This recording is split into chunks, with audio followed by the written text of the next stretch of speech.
Oh, those are fine too. I like the ancient grains, and Yeah. and those are great for people that are gluten intolerant also. And I do play Sure. around with those, but I have found that my all favorite at this point is einkorn. I just really Einkorn. love playing around with it.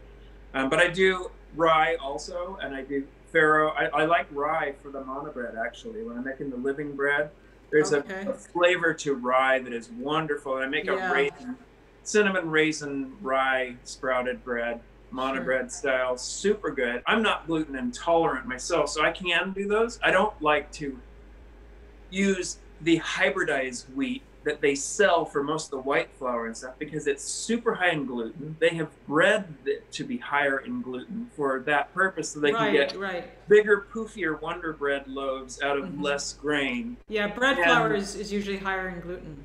I call that Frankenwheat. Yeah, no, there's no doubt. So go back to the ancient grains, sprout them to life, and then you will have a fully different experience with how bread plays out in your body, I guarantee you.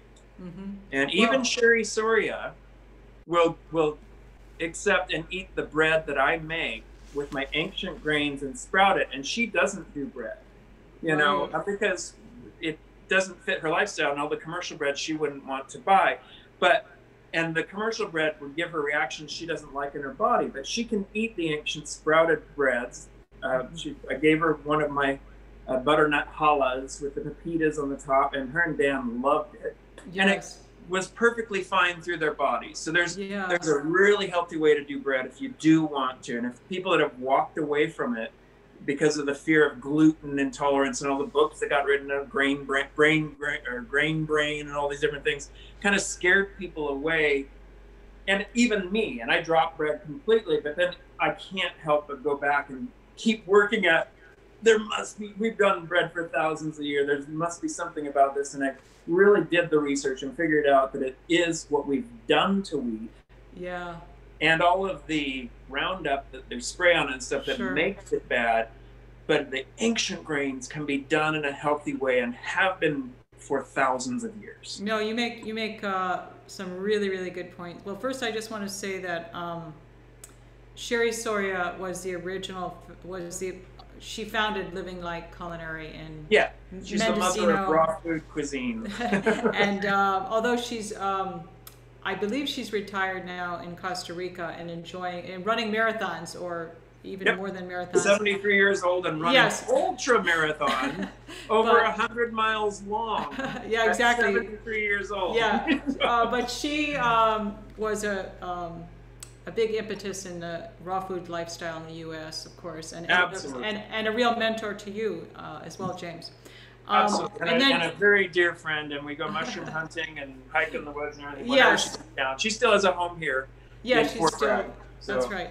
And the other point that I think is important, and I think there's a growing awareness in this area, is that gluten intolerance is not, that when you are using these ancient grains and these grains that are highly nutritious and you're preparing them properly, as you described, sprouting, and really going toward quality, that the people are not having any problem with digestion.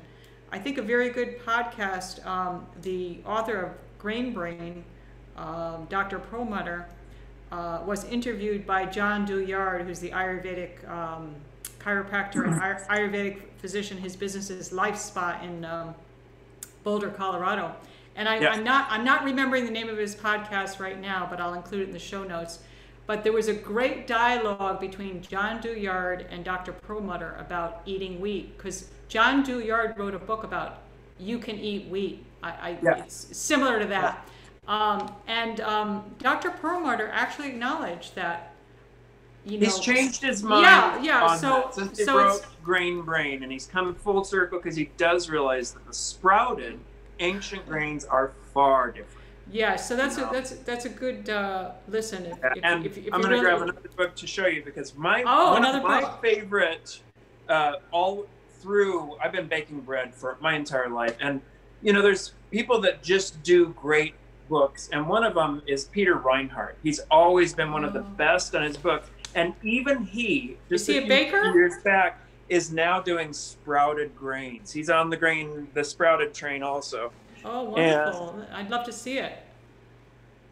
yeah. Bring So it here's on. one of his latest ones, and this is a fantastic book also.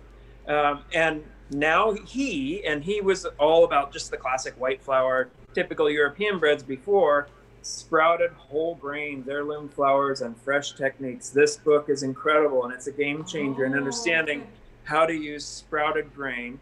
And you can buy sprouted flour too. You don't So have to do the process of sprouting them on your own and dehydrating them, and, Oh, and sure, then you have to have a way to sure. grind them. But just doing it sprouted with Yeah. ancient grains, Wow. so much better. And That people looks like will love it if they try it. Love Yeah. this book. Oh, that's Love and this guy. He's I'll always include been that. one of the best at bread techniques, and even he went to the sprouted. So it's just like the awakening in the healthy baked world of this is the best way. Let's go back to the ancient techniques. They always sprouted grain. And the thing that we realize now is back in Egypt and stuff. It's very fascinating, the history of bread. No. It's okay. It's okay. Is that what they did? Is they had. I'll bring over my mortar pestle here. Oh wow, Love that's a nice mortar pestle. To make bread originally, when they would harvest the grain and make bread, they were throwing it on a stone. They were soaking it so that they could grind it into a dough. When they would soak it, what it in effect did is sprouted it, brought it to life. Of course. And this was the first bread making methods that they know of back in Egypt and all these different places. And so what we're doing is returning to the ancient methods by bringing back the sprouted ancient grains. And some of the grains, the reemergence of grains, by the way, have been brought back because they found them in tombs and brought back ancient strains of wheat that had been lost for centuries. Because in the right conditions, certain seeds can be brought back and propagated back. And how cool is that? That's amazing. So, That's I love amazing. the whole story of ancient grains and our return to it and all that. It's very fascinating. James, maybe a trip to the pyramids is in order.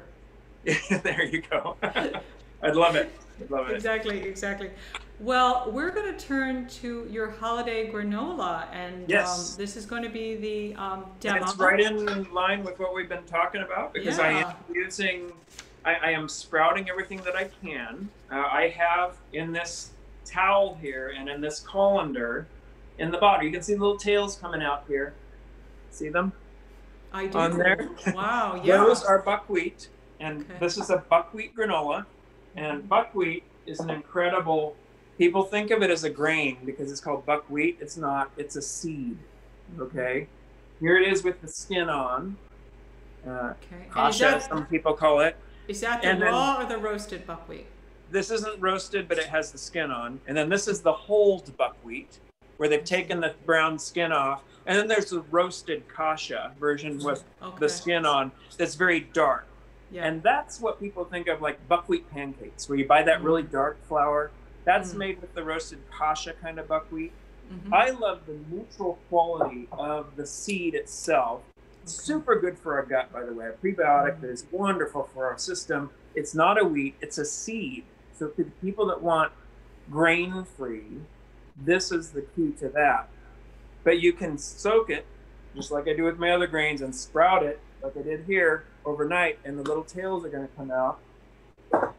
And so I have a layer in here of sprouting buckwheat seeds, and the little tails are all coming out on them. Beautiful. So these are sprouted to life. Now they've been activated. The starches are changing inside them. They're much better for your gut and more healthy. You can use them like this without sprouting them, but why not? This is a sprouted granola. I'm bringing everything to life. Sure. How long will it take? Like how far in advance? Overnight. You soak them 20 minutes. Put them in a colander. Keep a wet towel on them. Let them go overnight. You'll see the tails pop out. Okay. Don't let the tails get too long, or they'll turn bitter. Once they start growing into a plant and wanting to become a little buckwheat, and you can actually spread those on soil and grow a wonderful lettuce, a little microgreen with them, which is tasty. So if your tails ever get too long, just put some organic soil on a cafeteria tray and grow some Sure. buckwheat Yeah. lettuce that way. And then I have almonds, which are a part of this recipe, and those were soaked, and then they have been sprouting for 24 hours too. And they're in, I have 3 layers here, and then I have pepitas that have the little tails coming out. So this recipe has pepitas, almonds, and buckwheat, all of which are sprouting to life. So it truly is a sprouted granola, okay? And pepitas are the pumpkin seeds. Pumpkin seeds, which are really great for prostate health. Like I said, men should all be finding any way they can get pepitas into their diet. Is that because of their high zinc content? Yes. Okay. Very much so. They also are very nice in terms of they're very relaxing, and they help with sleep as well. Yeah, exactly. So I soaked all of these, and then you can see I just layered them all in one colander with one tea towel in 3 different layers, and twice during the dehydration or the sprouting process, I would go over and just pour some filtered water on the towel to make sure everything stayed moist so it could keep sprouting. You don't want it to dry out in the middle of your sprout. Okay? Okay. Sure. And now I'm ready to just lift this and pour these into my big bowl here. So I've got my pepitas and almonds in there. Beautiful. That's a and beautiful. That's a. And all of my sprouted buckwheat. That's a beautiful. Really that's a beautiful bowl, James. Thank you. From my pottery wheel. What a surprise! In my previous life, I was a potter, so I have lots of pottery around the house. Well, and there's nothing like making food in your own bowls. It's fantastic. Yeah, absolutely. It's great. So, and then I have maybe next video we'll do a pottery lesson. I gotta set up a studio for that. Yeah, of course. Kidding, of course. I don't currently have one. I'm gonna drain this out. These are sesame seeds, which I was soaking. Sure. And I just need to drain the water out of them. I'll throw those in there too. So that's another great seed, bringing calcium into there. So we've got zinc and calcium and protein, all kinds of really great stuff. Now they don't sprout, right? The sesame seeds. They will if they're raw. They will. Yeah. Okay. Right. Yep. But they get really bitter if you take them to the point of sprouting. So I actually just soak them for an hour or 2. Okay. To kind of activate the life force in them, but I don't want to take them and start getting a little tail come out or anything, or you will see they get really bitter. So sesame seeds are just not one that are really palatable if you go to the sprouting point. I see. Just like buckwheat gets really bitter if you let the tails get too long. Sesame seeds really quickly do that. So I just give them a good soak. Okay. So I've got all these seeds and sprouted stuff in here. Then I have my custom blend of pumpkin spice, which is pretty typical. Mine's a little bit different, and it's on the recipe. Yeah. And so this has allspice powder, clove powder, nutmeg powder, ginger powder, cinnamon powder, turmeric powder, and cayenne. Just a little bit of turmeric, and whenever I have turmeric, I'm going to put black pepper or cayenne in, because that activates the properties of turmeric that are great for anti-inflammatory reasons. That's cool. Yeah. So that's my little spice blend that I'm going to be putting into. Question about the spice blend. The turmeric, are you doing that more to get the nutrition in there, or are you thinking that's adding flavor to your? It was more just to do it, because I like to find ways to get turmeric in. It does lend itself to the flavor works great with these pumpkin spices. Yeah. And why not? And I like to bring a little heat. And what it started with in this recipe was I was bringing in cayenne, because I like a little bit of zing in there, a little bit of drama in the spice. And then I thought, I'm putting cayenne there. I should just add a teaspoon of turmeric to this too. And I did it, and I tasted it, and I thought, great, it's wonderful. Okay, cool. And it does, especially if you buy fine culinary bright yellow turmeric like I find, it does bring a wonderful color. And this is a pumpkin granola.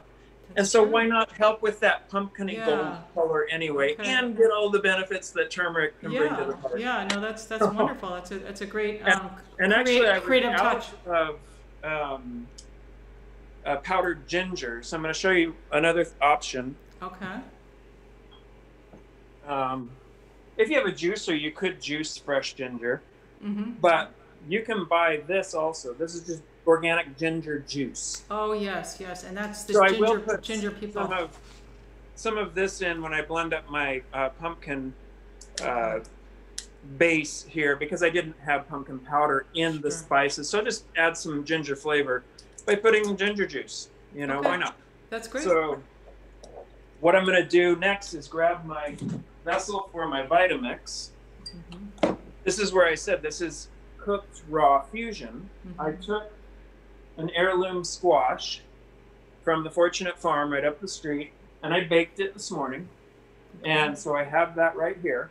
Is it important the kind of squash that you select for this granola? Well, pumpkin means winter squashes. Pumpkin isn't, this is what people classically think of when you say the word pumpkin because of Halloween and jack-o'-lanterns.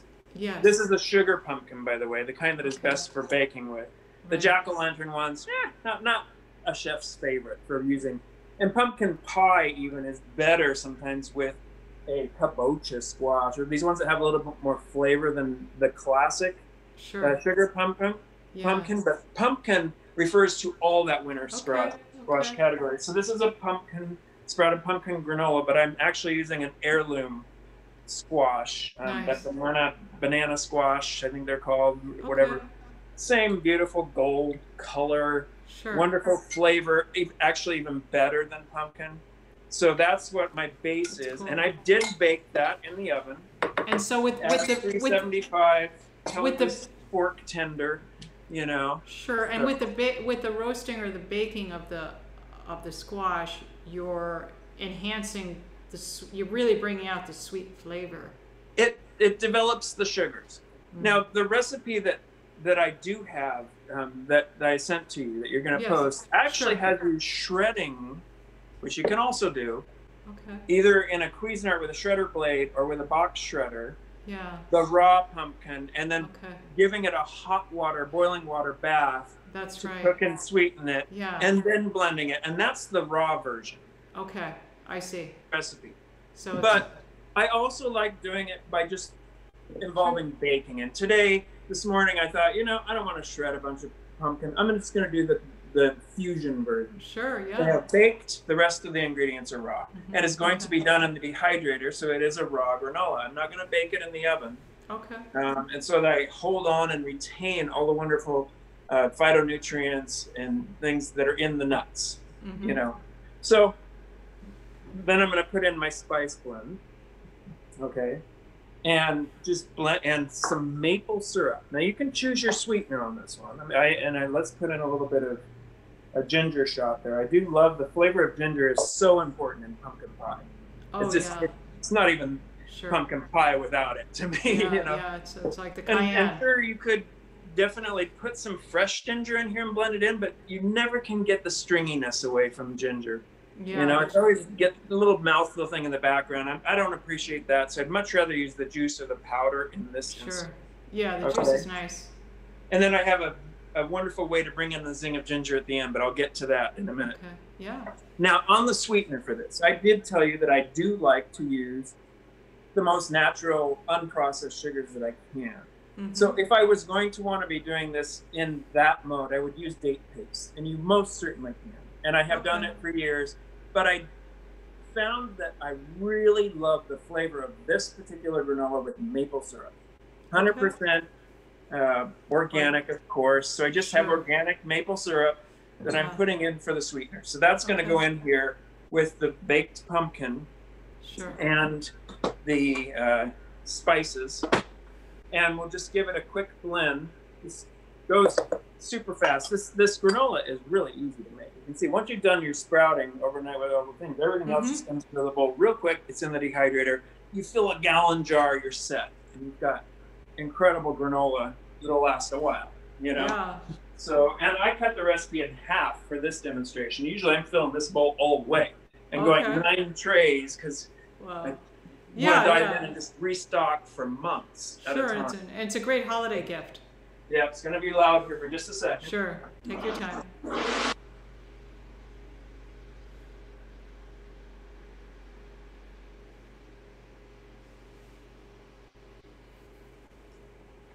love this machine. That's my Vitamix 750 Pro. Can't live without it. So fast. It has the bigger blades than the classic.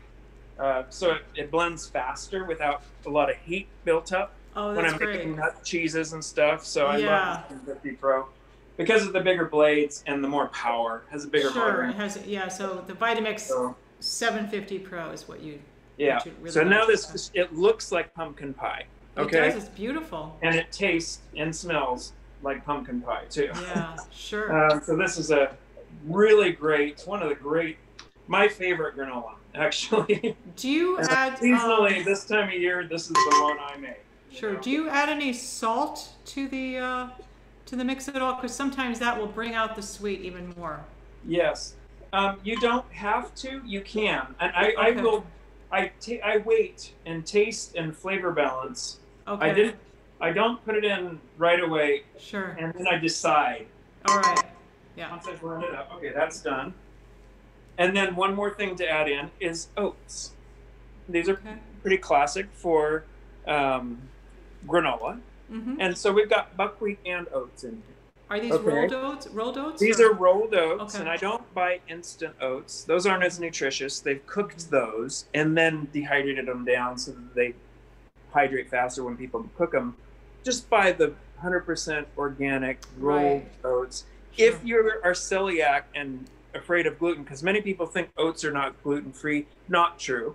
It's just that most of the companies that make oats also roll barley and wheat and other things into flake forms in the same machinery, so they can't certify it as gluten-free. Yeah, now, Bob's Red Mill up in Portland does gluten-free. They have a separate facility just for gluten-free oats. So if you want the gluten-free, you can get them.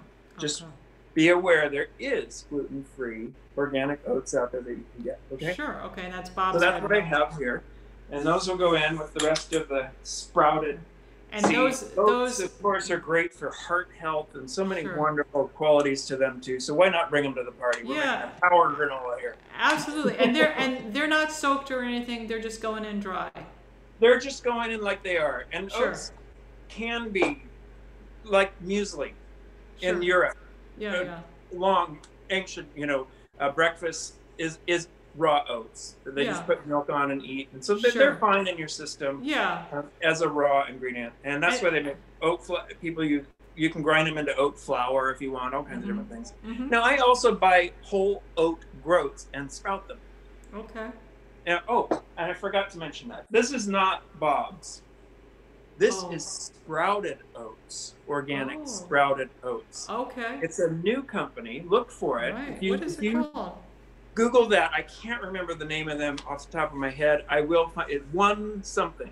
One is the first part of the name. One family or one something. I don't have the bag that I bought them in anymore because that's okay. And they do an organic Sprouted Oat. I was so excited when this company came out with these 2 years ago because I never understood why nobody was selling sprouted oat, flaked oats. Yeah. Because I know that you can buy oat groats and get them to sprout, get that tail to come out, activate them. Now there's a company with sprouted organic oats. So that's what these are. So everything else is sprouted and the oats are sprouted. So how great is that? That is, and are they like the Bob's Mill? Are they Bob's Red Mill? Are they gluten-free? I believe they are. Okay. I believe they are. Yeah. You'll see them. You can get them on Amazon if you can't find them at your local health food store. Yeah. And if they're not at your local health food store, suggest it. Tell them, hey, there's this Sprouted Oats company you should look into and get them to carry it. Because I love when you go onto their site, when you figure, and I'll find out who it is and let you know so you can put the link down there. I'll include it. They have an incredible family farm and a really touching story of their entire operation. And you'll fall in love with this family and you'll want to support their adventure and get them into as many stores as you can because they really are doing a very cool thing. Where are they located? I can't remember. It's California or it might be Midwest somewhere. I don't remember. All right. But it's a beautiful story they have. That's beautiful. And then my final ingredient here, it's the holidays and I like the flashy color and stuff that I want to put in here. I'm not going to put it in until I stir it together, is flaked coconut. Ooh, unsweetened organic flaked coconut. I don't buy the sweetened coconut. I want just dried, organic, wonderful coconut. Sure. The coconut, the cranberry, everything comes together to make a wonderful textured granola in the end. Okay? Yes. I will sprinkle that in once I get this stirred together. Okay. And of course, I'm going to put in the dried cranberries. Yeah, the okay? cranberries. And then we have one little bit of surprise drama that we'll throw in at the end. Other than the coconut? Other than the coconut, you'll see. All right. Okay, cool. The last surprise ingredient. Oh, well, a holiday surprise. And it breaks the rules a little bit because it has a little bit of a sugar on it, but it's the holidays. Yes. And I make this granola once a year, and I love the effect that it brings to the party. Right. It gives it a festive feel. Yeah. So now I'm putting some coconut in there. And I do believe it's okay to be a little decadent and celebratory at the holiday time. Absolutely. So what I'm going to add in, we talked about the flavor of ginger and how much I love that in a pumpkin pie. Yeah, it's beautiful. When you're eating this, to add a little bit more of a zing, where did I put that bag? Well, anyway, I've already chopped it up, but they come in round medallions. These are organic crystallized ginger. Oh, beautiful. You know, that you buy in the health food store. Yeah, they have a little bit of a sugar coating on the outside, but they are sure. wonderful when you put them in your mouth. It's like a incredible that's ginger zing. Sure. This gives you those bursts of ginger zing throughout the granola as you eat it. Oh, that must be delicious. Which is just like the showstopper of the entire thing. Yeah. So you can see it has a lot of color and texture. That's beautiful. In there. It kind of looks like what do you call it? The apples with the apple crumble. Yeah. In a way. I love the crystallized. I love your touch of the crystallized ginger. That keeps them. That was suggested by a student at work. Someone from India. Okay. I can't remember which one, Smriti or Shruti or somebody said, wow. Have you ever thought about putting chopped crystallized ginger in at the end? And we had some at the school, so we tried it, and I was like, yeah, it's done deal. And that's part of the recipe. Yeah, well, that's really says it all, because I think in your decade of teaching at Living Light, I'm sure there are moments when, not only are the students learning from you, but you are 100%. You're being exposed from them all the time. Culture and the culture is from all over the world, we got students from every country, almost in the entire world, and so the amount of different ideas and understandings of spice and home traditions that came to the alchemy in that kitchen was amazing. Oh, I know. I have just tons of tablets filled with notes. From just the experiences I was getting from working with these students, and the level it was taking my recipes to was just exponential all the time. Yeah, and you don't get that unless you're connecting and interacting and now we're going to go into the dehydrator with our granola and pop it in, and it's done. You can see this comes together really fast, and the recipe is really easy. But I can't put it on the screen because that would be a mess. So this is when you're going to want to have some non-stick sheets for your dehydrator. Okay, and then we will just scoop our granola onto the tray here, and I haven't put the ginger in yet. What I found in playing around with it is that it will dissolve into the sauce too much. Okay. If I stir it in. I see. Okay. Now I'm going to use, and if you get a dehydrator, you're going to want these. This is an offset spatula. Okay. For spreading crackers, for scoring, for all kinds of reasons, this is a wonderful, wonderful tool to have in the kitchen. They come in a myriad of different sizes, everything from the little handheld tiny one to really big ones when you're spreading more stuff. So I grab my offset spatula, and I can easily James, would you consider that offset spatula to be a must-buy tool for dehydrating? I think so. Yeah. Get a set of, they're not expensive, and you can find them at any kitchen store, even a grocery store many times in there where they have their little kitchen gadgets will have them. It's so easy to have. A lot of people don't know about them, but you'll find that you use it for a lot of different things in the kitchen. And they're just a great thing to have. So I just spread it out evenly around the tray. I probably had about 2 to 3 cups on here. And then just to help it dehydrate faster, I'm just using the offset spatula and kind of breaking it up. This makes it easier to pop it apart into little bite-sized chunks when it comes out of the dehydrator. And so first you're spreading, and then you're breaking it a little bit. Kind of scoring it. Yeah, with scoring the it. offset spatula. Right. Then I'll take my crystallized ginger and just sprinkle that around on there as much as you want or as little as you want. But believe me, it's so good. I know you don't find that one thing you add to a recipe that just went whoop. Sure, And then I need no convincing with the crystallized ginger. Yeah, tap in the crystallized ginger just a little bit so it doesn't like roll right off of there when you take it out. You want it to join into it a little bit, and so there I have it, ready to go in the dehydrator. So there's the finished granola. All right, that's wonderful. With the cranberries and the coconut and everything in there. It's so good. I can't even begin to tell you how much I love this recipe.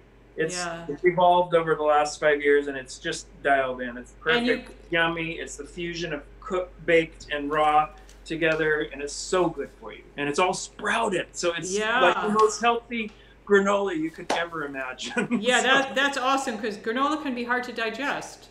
Yes. Yeah. Exactly. And you can see, I'll grab the finished jar here. Here's another batch, and this is how I store it, in a gallon jar. Okay. And this one isn't that recipe. This one was a raisin granola. It wasn't pumpkin. I think this is just raisin, and I think it had dried apples. That's what it was. Okay. So this is raisin apple, and it had apple pie spice. It's a little different than pumpkin spice. Yeah. Probably didn't have the ginger in it, but it's a good granola also, and it's all very much the same base in the recipe.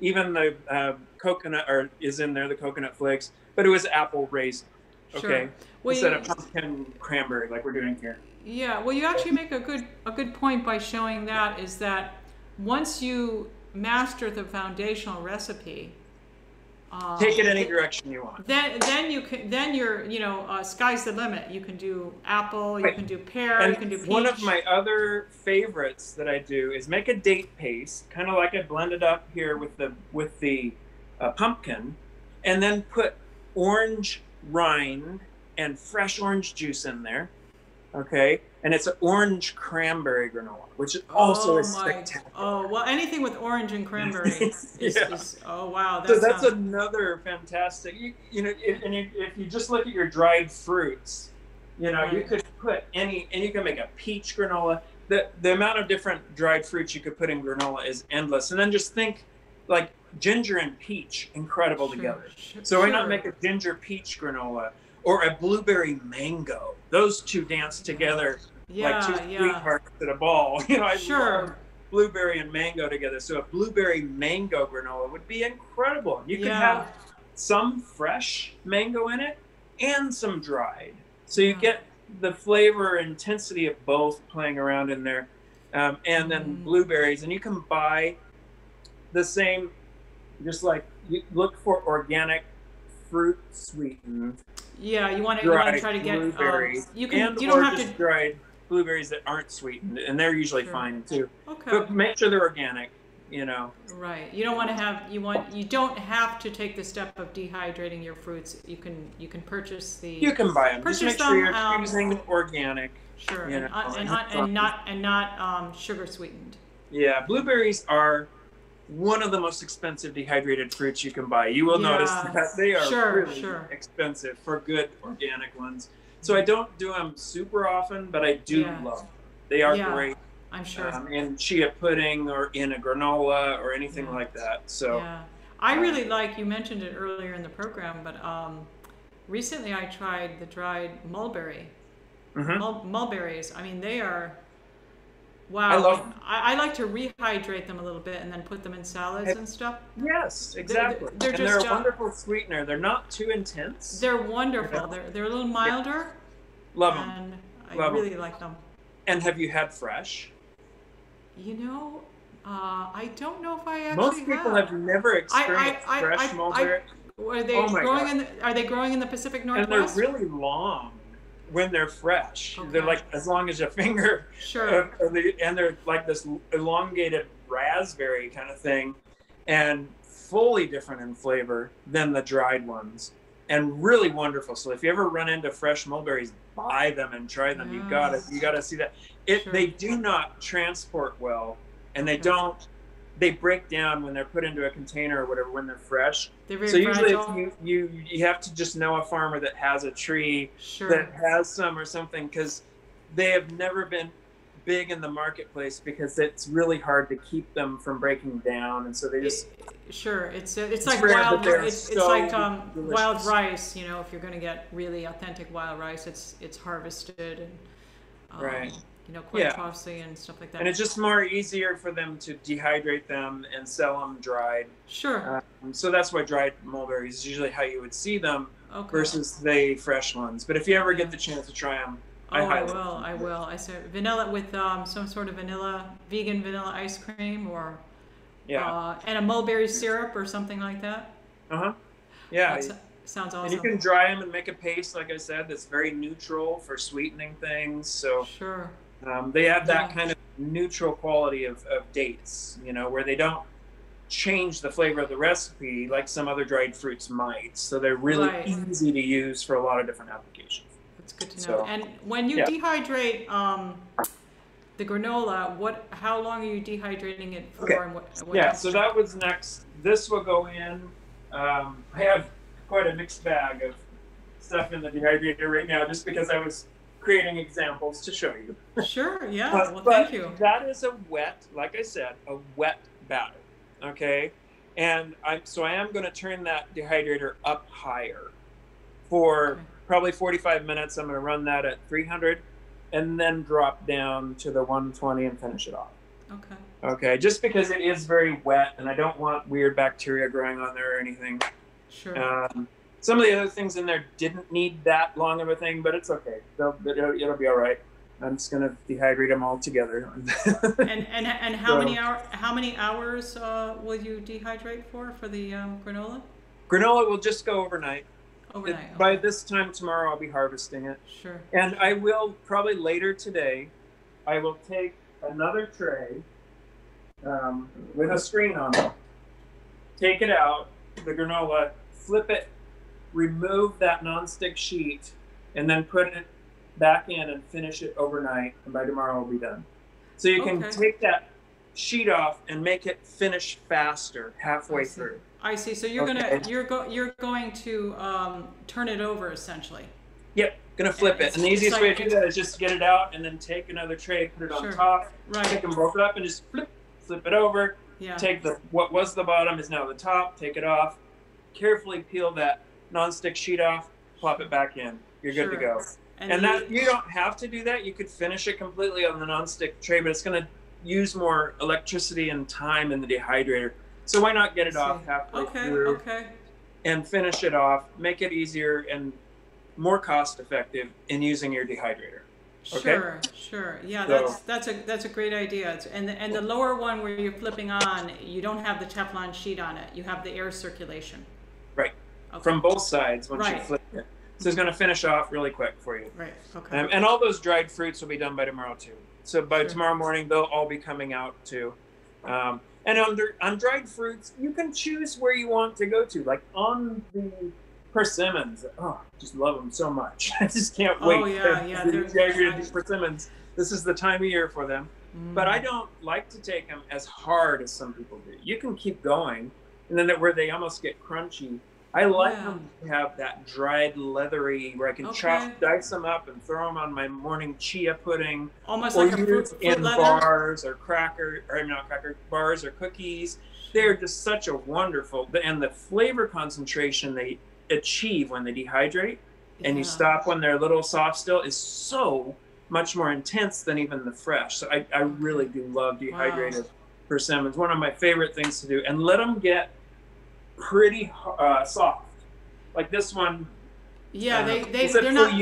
This is what sweet. I have in there, and this one's a little too hard still. You want to really get them to where they're almost feel like they're gonna fall apart in your hand, and then carefully slice them into your planks and put them in the dehydrator. Yeah. The sugars develop further. Oh, yeah. The softer it gets, and if you've ever eaten a persimmon that is not ripe, it's more astringent in your mouth. Oh, yeah. It's not a wonderful experience. So let them really get juicy. This is a fuyu, and this one. Whoa, it's so, and this is so beautiful. I'm just going to eat this. Oh my God, that is beautiful. Look at that. See how soft this one is? Oh yeah, is that perfect? This isn't a fuyu. This is the other kind. What is the other one? I don't know. I'm forgetting off the top of my head. This is more of the round one. I see. That's love beautiful. both of them. This one is going to be a treat today. I'm just going to eat it up. Sure. Not dehydrating that one. I'm just going to eat it. James, do you have a favorite recipe that you like to use dehydrated persimmons in? Like I said, I put them in bars. I make bars also. I wonder. I love making dehydrated. Actually, not even always dehydrated. I make bars that are just bound together with date paste, and they'll have all kinds of different seeds in there. And sometimes maybe a little maple syrup or different things and crystallized ginger, whatever you want. But one of my favorite diced up dried fruits in those bars and cookies is persimmons. Oh, yeah, awesome. And they're a delicate flavor. So you don't want to put them in a bar that you're going to be putting a bunch of spice and other things in there. Let them shine. Is there just a simple bar with sesame seeds and pepitas and some oats, and then the diced persimmons, and then so you can they are persimmon bars when you do that. Let a delicate fruit like that really bring what it wants to the table on your palate. Don't hide it with spices. Oh yeah. So the persimmon really is the star of the show in those bars, and you don't want to overwhelm it. No, and those are the kind where you just press them into like a glass pan and let them set up in the fridge, and then you can slice them. And you're going to store them in the fridge. So they're really no cook. Wonderful. No, and you could put them in the dehydrator and take them to a more dry state if you wanted to store them in a jar. But I actually like having some that are fresh, very fresh, in the fridge. Bars are a great energy source when you just need a little snack and you're going to go out on a hike or whatever. You can take them on a hike with you for trail energy. You know, halfway through a long hike, why not eat some really energy-packed little bars? I know that's a favorite thing that Sherry Soria and Dan do when they're out running, too, is they make these powered, they form into little balls they can put in their little backpacks on their waist. Oh, absolutely. And they're popping those while they run on these 100-mile ultra marathons, but it keeps that energy level just sustained for her perfectly. Well, you know, she's a living example of that. Exactly. I was going to say secret, but it no longer is a secret. So, right. But that's awesome. So, anything else regarding the sprouted pumpkin cranberry granola recipe? Well, what you'll find, the wonderful thing to do with it, and you can put your nut milk of choice and or fermented yogurt with this, which is two wonderful different ways to have it, okay? Once it's finished. Just store it in a gallon jar. It can just be in the pantry. It's going to last 6 months. You know, it won't go bad very fast at all. And you're going to eat it up anyway because it's so good, believe me. Sure. But when you pour oat milk, is my favorite right now. I go through different phases with different nut milks, but I love oat milk.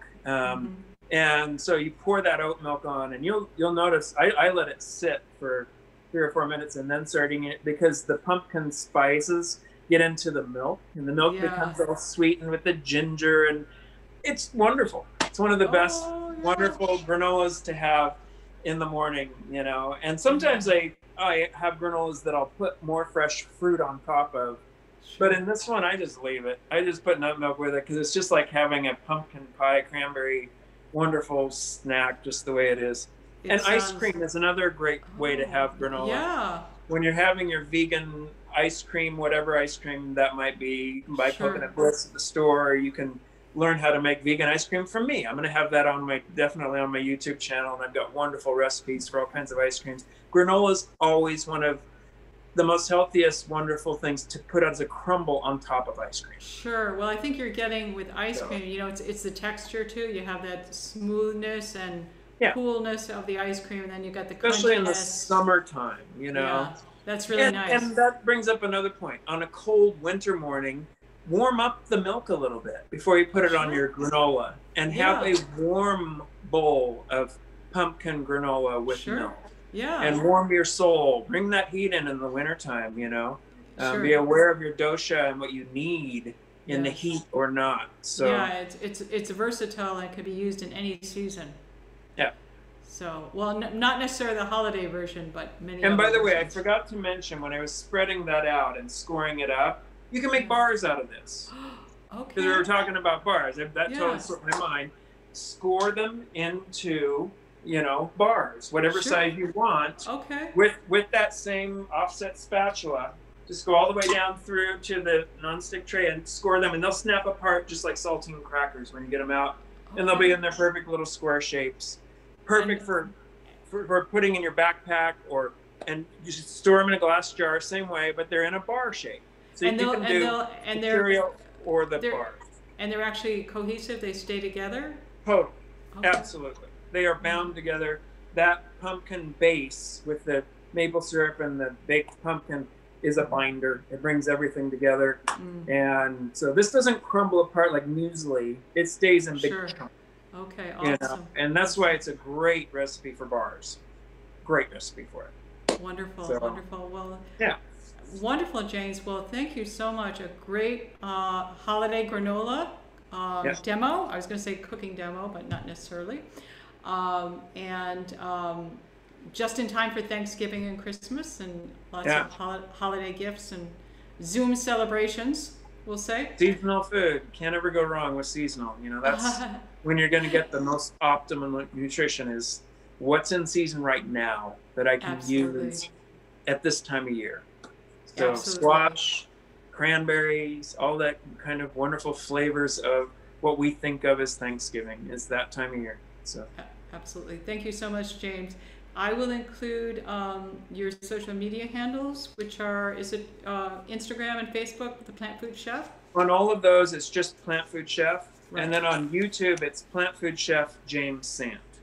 Okay. And I'll include all of that in the show notes. And did you want to just spend a moment telling viewers and listeners about your new YouTube channel?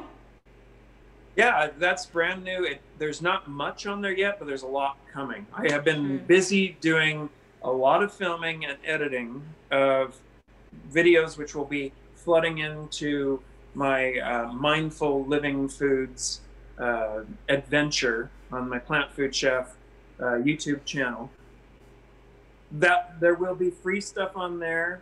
There will eventually be content that is related to more lessons people are going to get into with me that they will be paying for. But there will always be a great amount of great tips and really easy basic recipes for all your condiments, whether it's making your own mayonnaise or ketchup, or how to do sprouted mustard, or all kinds of different really basic, really good, easy, great things to have in a Living Foods kitchen. That's cool. So it's really fun adventure. I immediately got over 100 subscribers within one day when I put it up. I know, that's amazing. So that's amazing. And I'm very excited about it. Are you going to be emphasizing? I know. Congratulations on the launch of your new channel. And are you going to be emphasizing the raw cooked fusion, or is it more toward raw? You're going to see a bit of everything. Okay. No, I would just as easily show a great winter squash soup. Like I'm going to make a kabocha Thai, red Thai curry soup today for a friend with squash from her farm, and it will be a cooked soup. Not everything I do is 100% raw, and I'm actually going to make her some kabocha squash challah bread with the sprouted einkorn as well. Well, she's very fortunate. And I know that you have a demo video up there of what you've unveiled, your new, is it a mulberry tort? No, the apple huckleberry. It's the season for huckleberries, so it's just another seasonal dessert, and that's the one where I switched out the date syrup and got rid of the coconut That's oil right. and sugar Okay. and made this super divine. You'll see, it turned out so good. Apple huckleberry torts layered in with what used to be a walnut almond crumble. My neighbor here, it has nut allergies. So I took it upon myself to switch the crumble out and make it nut free. So it's a combination of buckwheat and hemp in there and oats in the crumble. Awesome. And bound together with some raisins. Yeah. And it works beautiful. Well, it's absolutely gorgeous, spectacular. So, and I'll include a link to that particular video because that was awesome. Yeah, and that one that's up there now is the teaser where I'm explaining the adventure. Okay. And then the actual lesson, which is a 40-minute lesson, but there's a power pack with all as I build it and show how to get an incredible show-stopping torte for your holiday table. And that will be coming up probably this weekend. I'll finish it and post it onto that page. So they can be watching for that. So yeah, awesome. Well, thank you so much, James. It was such a pleasure today. All right. Hang for a moment.